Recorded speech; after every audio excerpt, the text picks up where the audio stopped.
saya Dila Dwi Kusnanda. Saya dari Prodi PBSI dengan NPM 2012-14021. Di sini saya akan mempresentasikan tentang landasan filsafat pendidikan, idealisme, dan realisme. Berikut penjelasan dari saya. Idealisme merupakan suatu aliran filsafat pendidikan yang berpaham bahwa pengetahuan kebenaran yang paling tinggi adalah ide dari diri sendiri, bukan dari orang lain. Jadi, dalam konteks pendidikan ini, Islam menceritakan pemikiran atau ide tertinggi. Secara kelembagaan konstitusional, pendidikan akan dikombinasi oleh fakultas atau jurusan filsafat dan pemikiran pendidikan. Aliran idealisme merupakan suatu aliran yang mengedepankan akal pikiran manusia, sehingga sesuatu itu bisa terwujud atas dasar pemikiran manusia itu sendiri, bukan dari pemikiran makhluk lainnya. Dalam pendidikan, aliran idealisme merupakan aliran yang berkontribusi besar demi kemajuan pendidikan. Hal tersebut bisa kita lihat pada metode dan kurikulum pada yang digunakan oleh sekolah tersebut. Filsafat idealisme sangat penting dalam dunia pendidikan karena meletakkan manusia atau peserta didik sebagai subjek memiliki pengetahuan yang tersimpan dalam dirinya, baik pengetahuan umum maupun agama. Realisme berasal dari kata realis atau reality, yang artinya ada, benar, fakta, atau nyata. Aliran realisme berpandangan bahwa realitas itu adalah fisik atau ruh yang bersifat dualistis atau hal fisik dan rohani. Disinilah realisme memadukan antara materialisme dan idealisme.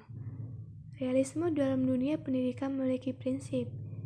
Yang pertama, memberikan perhatian pada peserta didik seperti apa adanya.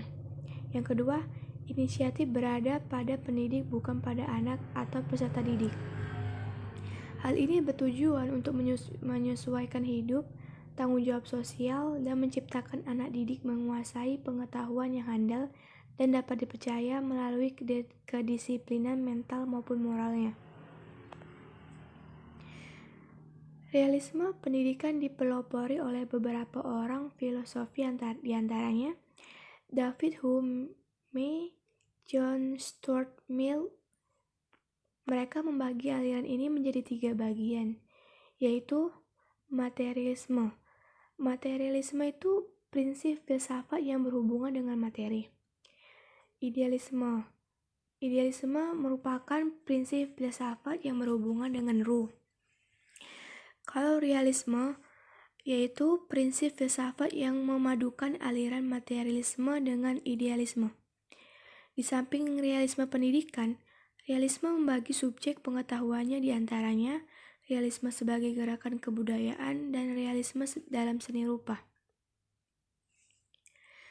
Konsep pendidikan realisme itu berdasarkan aliran realisme.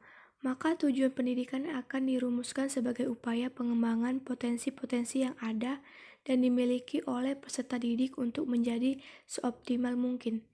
Menurut realisme, yang dimaksud dengan hakikat kenyataan itu berada pada hal atau benda. Jadi, bukan sesuatu yang terlepas atau dilepaskan dari pemiliknya. Oleh karena itu, wajar bila yang menjadi perhatian pertama dalam pendidikan adalah apa yang ada pada peserta didik. Tujuan dari pendidikan yaitu tujuannya dalam aliran realisme adalah dapat menyesuaikan diri secara tepat dalam hidup dan dapat melaksanakan tanggung jawab sosial. Prinsip-prinsip pendidikan realisme itu yang pertama, belajar. Belajar pada dasarnya mengutamakan perhatian pada peserta didik seperti apa adanya. Yang kedua, inisiatif. Inisiatif dalam pendidikan harus ditekankan pada pendidik, bukan pada anak. Inti dari proses pendidikan adalah asimilasi dari subjek materi yang telah ditentukan. Yang ketiga, kurikulum. Kurikulum diorganisasikan dan direncanakan dengan pasti oleh guru. Secara luas lingkungan materi dan sosial, manusia menentukan bagaimana seharusnya ia hidup. Peranan peserta didik dan pendidik. Dalam hubungannya dengan pengajaran, peranan peserta didik adalah penguasaan pengetahuan adalah yang dapat berubah-ubah. Dalam hubungannya dengan disiplin, tata cara yang baik sangat penting dalam belajar. Peserta didik perlu mempunyai disiplin mental dan moral untuk setiap tingkat kebajikan. Peranan pendidik adalah menguasai pengetahuan, keterampilan teknik-teknik pendidik dengan kewenangan untuk mencapai hasil pendidikan yang dibebankan padanya. Sekianlah dari penjelasan saya. Mohon maaf jika ada kekurangan dan kesalahan kata yang sudah saya jelaskan tadi. Saya ucapkan terima kasih. Assalamualaikum warahmatullahi wabarakatuh.